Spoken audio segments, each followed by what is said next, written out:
దేవునికి స్తోత్రం. మీ అందరికీ వందనాలు. నాకు 67లో నాకు వివాహం అయింది.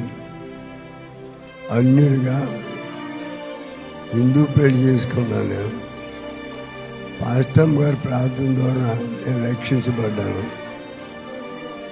అప్పటి నుండి దేవుని కృప ఏంటంటే, రక్షణ పొందిన తర్వాత పుట్టారు బిడ్డలందరూ.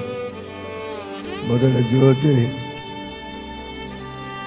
తర్వాత కేజీఆర్.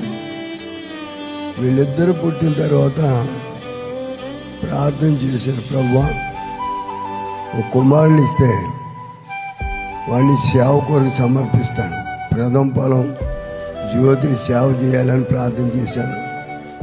మరలా మూడవదిగా కుమారుడు పరంజ్యోతి గారిలాగా దేశాలు తిరిగి సేవ చేయాలి, ఒక ఉద్యోగ ప్రసంగుడు కావాలి అని పరంజ్యోతి గారు పేరు పెట్టారు.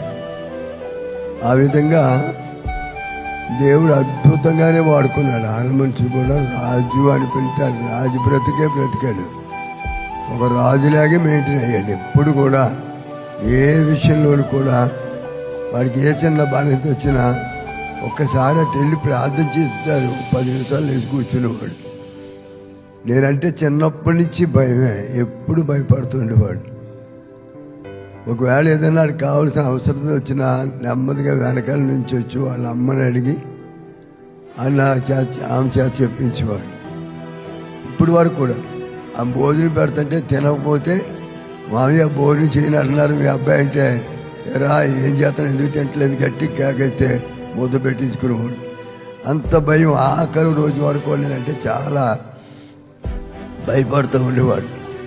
చాలా ప్రేమ గలవాడు, సౌమ్యుడు, నెమ్మదస్తుడు.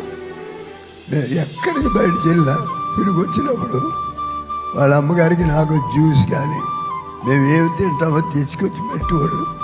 వాళ్ళ అక్కలు కానీ వాళ్ళిద్దరు తమ్ముళ్ళు కానీ ఎప్పుడు ఎవరిని ఏమి వీళ్ళిద్దరు కొట్టారు కానీ అని ఎప్పుడు కొట్టించుకునే పరిస్థితికి రాలేదు. ఎప్పుడు ప్రేమగానే ఉండేవాడు. ప్రేమలోనే భయం ఉండేది దానికి, అంతే తప్ప కనీసం ఎప్పుడు బెత్తం కూడా వాడలేదు. కుటుంబాల కొరకు, బిడ్డల కొరకు, వాళ్ళ సేవ కొరకు మీరందరూ ప్రార్థన చేయాలని ప్రభు పేట మనం చేస్తున్నాను.